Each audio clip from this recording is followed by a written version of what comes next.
నమస్తే, welcome to Mahi media. Chhattisgarh Orissa సరిహద్దు ప్రాంతంలో భారీ నక్సలైట్ల ఎన్కౌంటర్ జరిగింది. పోలీసులు మావోయిస్టుల మధ్య ఎదురుకాల్పులు జరిగాయి. ఈ క్రమంలో 2 మహిళా మావోయిస్టులతో సహా మొత్తం 14 మంది నక్సలైట్లు మృతి చెందారు. ఎన్కౌంటర్ తర్వాత ఒక SLR తో సహా భారీ మొత్తంలో పేలుడు పదార్థాలను స్వాధీనం చేసుకున్నట్లు పోలీస్ వర్గాలు తెలిపాయి.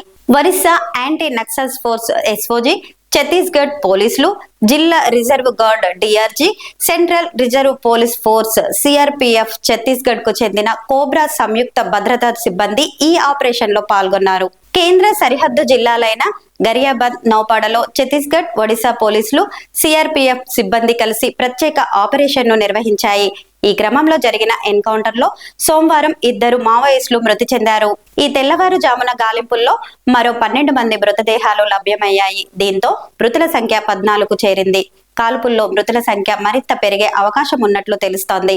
కాల్పుల అనంతరం భారీ స్థాయిలో ఆయుధాలను పోలీసులు స్వాధీనం చేసుకున్నారు. ప్రస్తుతం ఈ ప్రాంతంలో సెర్చ్ ఆపరేషన్ కొనసాగుతుంది.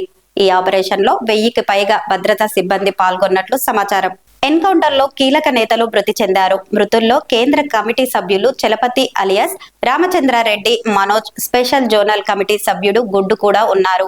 చిత్తూరు జిల్లాకు చెందిన చలపతి అలియాస్ రామచంద్రారెడ్డిపై ప్రభుత్వం గతంలో ₹1 కోటి రివార్డు ప్రకటించింది.